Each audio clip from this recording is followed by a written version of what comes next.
It is every student-athlete's dream come season's end, come their career end, to be holding that state championship trophy high. Unfortunately, few are fortunate enough to do so. It's only a handful. Today, here on the campus of Stevenson University, 3 of our local teams will have that opportunity. In the girls' game, that is getting set to start in just a few minutes. We got Broadneck going head-to-head with Delaney. It's going to be a great battle. And then on the boys' end, number 1 undefeated Broadneck. They're going to be playing Sherwood.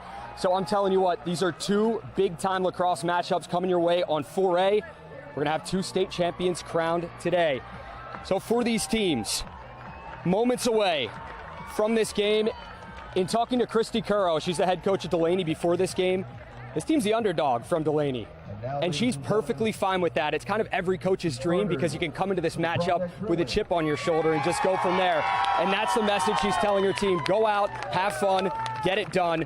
Win, lose, or draw, that's all that matters to her and this coaching staff. Obviously, they want to walk away with the championship, as does Broadneck, but we'll have to wait and see. So we got this game starting in just a few minutes. You see the warm-ups going on right now. And then you have Sherwood out of Montgomery County taking on Broadneck, the #1 undefeated team in boys class 4A. But that's going to wrap things up here from Stevenson University. Down the road in Owings Mills at the Castle, Morgan Adsit has more on the Ravens, and it's not necessarily about who's not there. Odell Beckham Jr. did not show up today. It's about who's there, and that's a starting quarterback, Lamar Jackson. Number 12. Voluntary organized team activities are underway for the Ravens. These are 10 practices on the field over the course of 3 weeks. Today was day 1 in front of the media. And it featured the return of quarterback Lamar Jackson to OTAs, his first time in 2 years after skipping last season during contract negotiations, and his first action on the field in nearly 6 months following his season-ending knee injury last December. It felt great to be out here again, even though I was on the sideline a little bit, but you know, it felt great to see my guys and seeing everyone work so hard to, try to achieve this goal this year. OTAs are not mandatory, but it's always a plus for head coach John Harbaugh to only have 16 players out of his 90-man roster not on the practice field today. And, of course, having QB1 on the field. I'm excited that he's here, of course, but I knew he was going to come in sometime right around now. And for him to be here is great. Jackson had 260 million reasons why he should not skip organized team activities. But his major 2 reasons for being here, learning the new offense under offensive coordinator Todd Monken and new targets downfield. New offense, had to get that down packed before the season rolled in because the season's getting near. Even though got a couple months left, but still just wanted to learn a new offense and get with my guys. As far as Lamar Jackson's work on the field during OTAs, he has not participated in the team section, the 11-on-11. John Harbaugh said after practice that's to ramp Jackson up.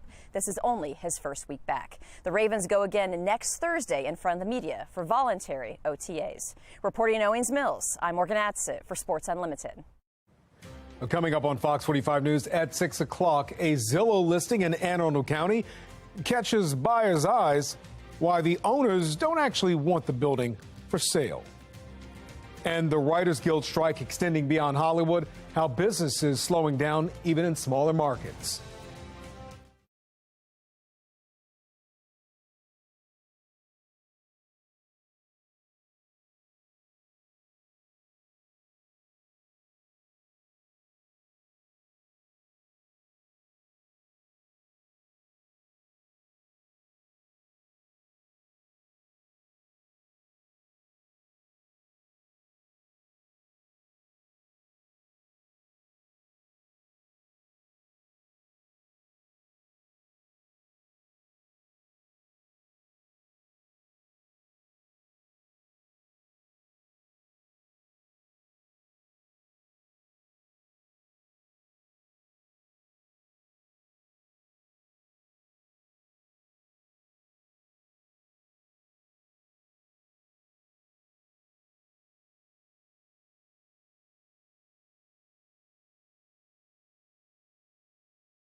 We are just days away from the start of Mayor Scott's youth curfew. Fox 45 News speaking with the mayor on just how effective it could be.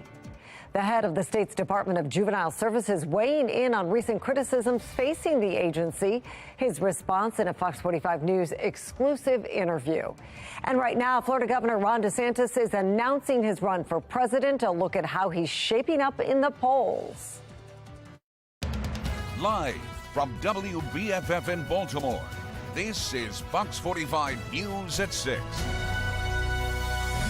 While I want to acknowledge that a curfew policy will not stop crime, it is a piece to the larger puzzle. A youth curfew set to go into effect this weekend in Baltimore. And tonight we're learning more about how the city will enforce it this summer. Good evening, everybody. I'm Mary Bubala. The plan already facing some backlash, though, from city council members. Fox 45's Keith Daniels caught up with Mayor Scott as he details the plan for the first time. Well, the mayor called for this summer youth curfew after 2 teens were shot while police were trying to break up a large crowd of minors. Now, that happened here at the Inner Harbor last month, and today the mayor announcing his summer youth engagement strategy. Now, the mayor giving details about the plan today, but an internal memo obtained by Fox 45 News was sent out to police officers yesterday. The commissioner telling officers they should enforce the curfew when they see a crowd of 10 or more minors in public places. Officers were also told they will not be allowed to take any youth in custody solely for a curfew violation. Instead, officers are told to ask the youth to leave on their own or be transported to a youth connection center by a civilian employee. Again, the mayor calling on the curfew after violence involving youth. Now, I asked him, why does he think his curfew plan would be effective in curbing juvenile crime? Ethan, you and I have talked about this a billion times, right? You hear us say again that this is a part of a wider plan, a whole plan of summer engagement for our young people that goes into the other engagements that we have and plans we have around young people to help us reduce violence. Never did I say that the youth curfew itself would go out here and be a silver bullet to reducing youth violence in Baltimore, because I'll tell you this again, there is no silver bullet. Well, the youth engagement plan with the 3, 2, 1. Well, the youth engagement plan, which includes late night basketball events, and the curfew, of course, kicks off this Friday, this Memorial Day weekend. The curfew is 9 p.m. for anyone 14 years old and younger, and 10 p.m. for those 17 years old and younger. Reporting now at the Inner Harbor, Keith Daniels, Fox 45 News. Well, Baltimore City Council is meeting tonight to discuss the enforcement plan. Some council members are already questioning the burden the plan could pose on an already short-handed police department. Fox 45's Jeff Abel is at City Hall working to speak with members of the council before and after the hearing. He will have their reaction on the news at 10 tonight. As Baltimore City unveils its latest effort to curb youth crime, Fox 45 News is also pushing leaders on solutions at the state level. Mackenzie Frost spoke to Juvenile Services Secretary Vincent Schiraldi this afternoon. She joins us live now from the newsroom with his thoughts on how his organization can improve. Mackenzie? Yeah, Mary, so Secretary Schiraldi says there are several things that just aren't working within DJS right now. And a lot of it, he says, comes down to a lackluster of programming being offered for some of these kids and these facilities that are all across the state. But he also says that DJS is just one piece of this problem. For the first time, we're hearing firsthand from the leader of an agency under fire. We've heard from prosecutors and various police departments describe DJS as kind of a mess right now, especially when it comes to programming. What's your initial take on where things stand within the agency right now? I think we need to do better in terms of programming. I think that we don't work as well as we could with a lot of people in communities who are living with young people every day. We don't work as well as we could with law enforcement, and I think that's an area we need to improve on, and that's going to be one of my biggest priorities. Do you think that DJS is capable of providing the level of services that's required for these young people, as well as the level of accountability that some people in the community are expecting? I think we do have the capacity to do that. I think the department has some excellent staff. They are committed. We just need to row in the same direction. Schiraldi says Maryland incarcerates kids who are under 18 in adult prisons at a higher rate than most in the country. Do you think that that includes the level of accountability that we're hearing some people call for when it comes to these young people who are committing crimes? It needs to be both, and of course there needs to be accountability, but we also need to have the kind of services, supports, and opportunities for young people so that they don't reoffend and that they thrive. And I think that's where we're really lacking. How does that factor into the laws that are being passed by the legislature that prevents kids 12 and under from being charged with some crimes, with the exception of 10 to 12-year-olds who are charged with murder or other violent crimes? I think they should have adopted it. I think that kids that are really young are much more of a social service problem than they are a criminal juvenile justice problem. Schiraldi's stance contrasts what Fox 45 News has been reporting from some law enforcement agencies. Anne Arundel County Police publishing this list of all crimes committed by kids 9, 10, 11 years old who can't be charged. Harford County Police writing on their Facebook page the law is, quote, narrow-minded legislation, adding it makes your communities less safe. Do you see this surge in juvenile violence and juvenile crime that we're seeing in communities as a DJS problem? DJS needs to pay attention to this, and what we're doing right now is we're talking to prosecutors and talking to police about who are the kids on our caseload that are most likely to either shoot somebody or be shot. We have a solution for 95% of the kids, but this 5% that's been really problematic lately and where we have seen an uptick in some categories of violent crime, we don't really have a good solution to that. That 5% of problematic kids appears to be what's driving most of the concern now. How long are you expecting the public to wait before those results are seen? You know, we're going to start seeing results relatively quickly, but this is an ocean liner. It's not a speedboat. You can't just turn big departments like this. You can, and it's not also just us, right? We got a society full of guns and kids with problems. We can focus on some of that, and the governor is also focused on doing something to get control of guns in reasonable, moderate way. DJS isn't the only agency with issues, but it is the department facing scrutiny, especially as more and young people find themselves either becoming victims or perpetrators of violent crime. Now, Governor Wes Moore has ordered a top-to-bottom review of DJS, but it's unclear what will come of that. Right now, it seems like there will be slow-moving change within the department. There's a lot more to this conversation from today, including Schiraldi's previous comment about how old he thinks someone needs to be before they're introduced to the adult criminal justice system in the first place, and also hear his thoughts on the supervision aspect of DJS. All you have to do is take out your phone and point it at the QR code at the bottom of your screen, and it'll take you right to that interview.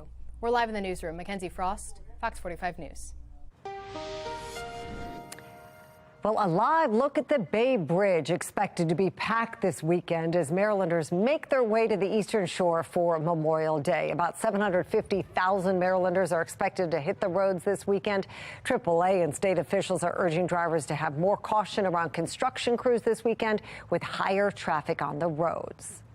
When you see these flashing lights and there's a construction zone activity going on, that you really need to slow down wherever you're trying to get to, and as quickly as you're trying to get to, keep in mind that these individuals have families, loved ones, and they place themselves in danger every single day while taking care of infrastructure that protects us. Lieutenant Governor Aruna Miller is introducing the Work Safety Zone Work Group, which will focus on how to make construction zones and areas around them safer. This comes after 6 construction workers were killed in a crash along the Baltimore Beltway earlier this year. Well, we know it is a crazy housing market these days, and a new Zillow listing for a 12,000 square foot property in Anne Arundel County is on the market for just $42,000. The property boasts a sizable kitchen and dining area, 15 bathrooms, a basketball court, and a turf field. But the property at 1100 Clark Road is actually the address of Meade Senior High School. The listing is a suspected senior prank. Anne County Public Schools tells Fox 45 News this is incredibly creative advertising, but we are stunned that the listers so vastly underestimated the value of this prime real estate with amazing amenities. Potential buyers surely will be flocking to snap this deal up, right? No, it's not going to be on the market for very long. Happening right now, Florida Governor Ron DeSantis is announcing his run for president on Twitter. The Twitter Spaces conversation between DeSantis and Tesla CEO Elon Musk started minutes ago. DeSantis filed paperwork for the run earlier this afternoon.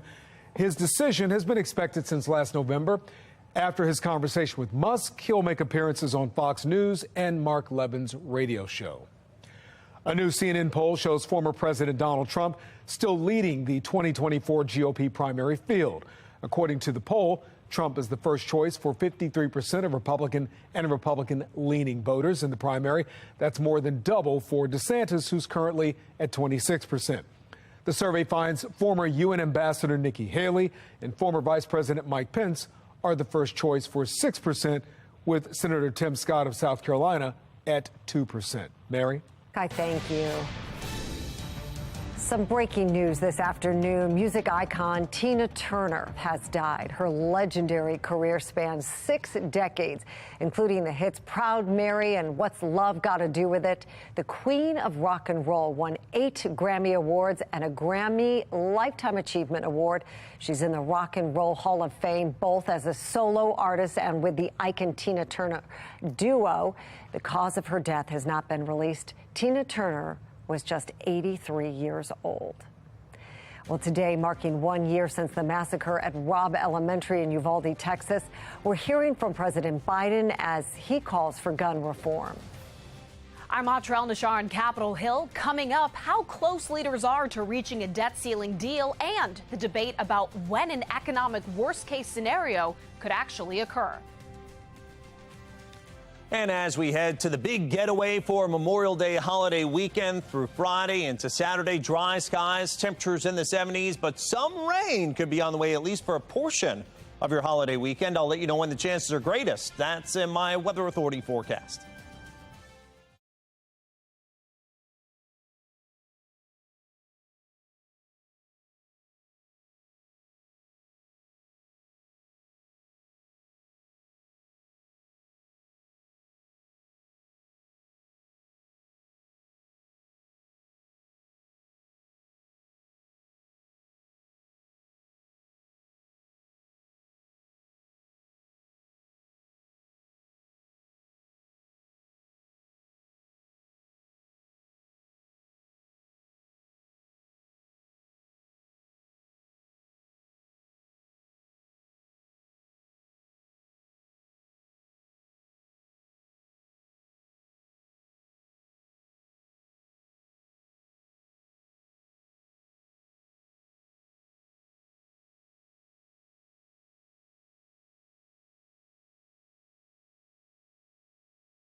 Well, today marks 1 year since the massacre at Robb Elementary School in Uvalde, Texas.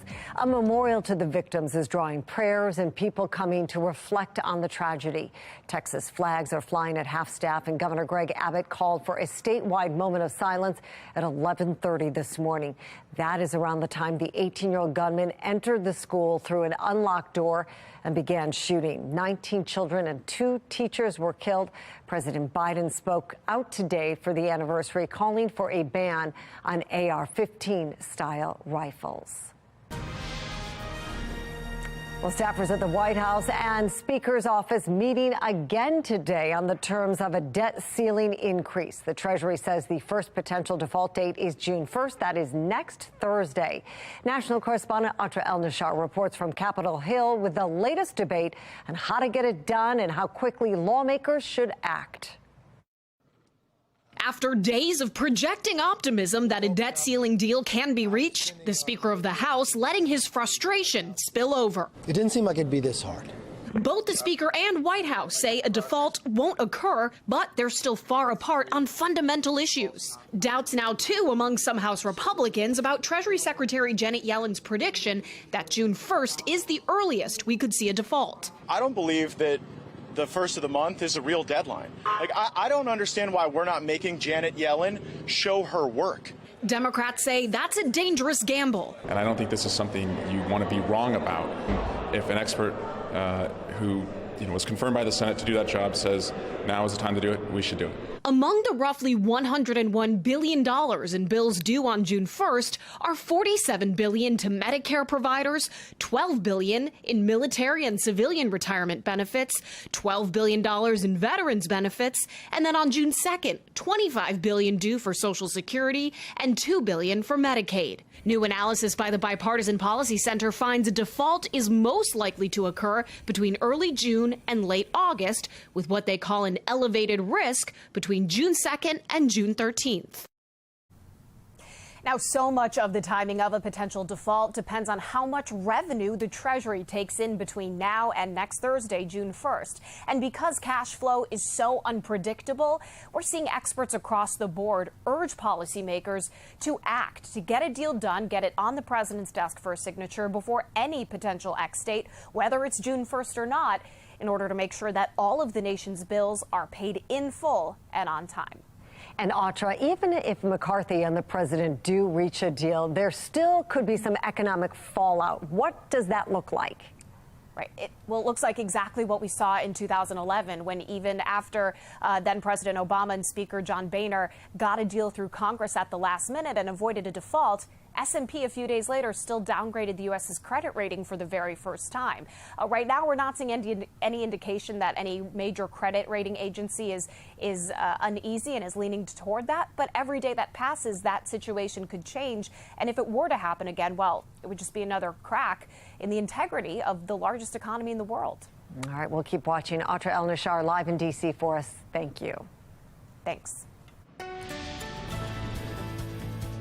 All right, a look at the Fox Triple Cast this evening. You see there in the Mile 1 Taos Cam, Toyota Shina Harbor Sky Cam, things nice and quiet. A little bit of hazy sun after highs up to 84 this afternoon. HD radar showing us the next weather maker. We're focused in on some showers that are off to our north. Potentially a couple of those moving through overnight tonight. Right now it's 82 on the Toyota Shina Harbor Sky Cam. Winds out of the east-northeast at 8. Our humidity is pretty low at 29%, so that's not a good harbinger if you want rain. And our dew point's in the 40s, so it is fairly dry.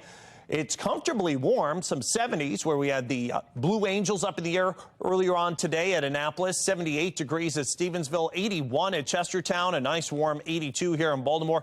We do have some hazy clouds moving through with an 82 Baltimore, 82 at Westminster, 79 out at Hagerstown, and look at those 60s at Ocean City. Yes, as you get down toward The rim of the Atlantic Ocean, all the beaches, they are cooler this time of year. So keep that in mind with Memorial Day holiday weekend coming up. Could be about 10, 15 degrees cooler than the temperatures we're going to see around here just due to the influence of the Atlantic Ocean cooler temperatures. All right, so in terms of temperatures here, we're about 5 to 15 degrees warmer than we were yesterday at the same time. But look at the blues and the purples to our north.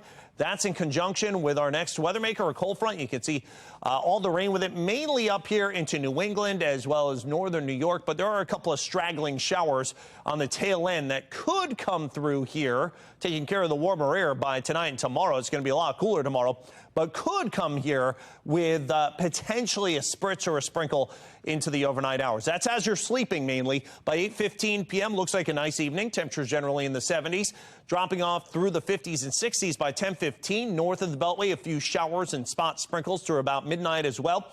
Even through about 3, 4 in the morning, especially from Baltimore City north, there could be a couple of spatters, not even really enough to wet the ground. And then into tomorrow, look at those high temperatures struggling to around 70. Exclusive 10-day forecast through Memorial Day in a couple of minutes.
We are now 3 weeks into the writers' strike, a labor dispute involving television and film writers. And while picket lines have been drawn in Hollywood and New York City, concerns are actually growing in smaller cities about what the strike could mean for them. Kalani Aaron from our Sinclair sister station in Albany, New York, explains. Corporate greed has got to go. Hey, hey. After 21 days of disputes between the Writers Guild of America and the Alliance of Motion Picture and Television Producers, there's no sign of the writers' strike ending anytime soon, which could have major impacts on productions here in the Capital Region, which has been a location for popular movies and even shows like The Gilded Age, Succession, and Pretty Little Liars. Well, we're watching it very closely, that's for sure. Right now, we haven't felt a big impact with it, but it could definitely be an impact down the road. Debbie Godecki is the go-to woman when it comes to films and productions.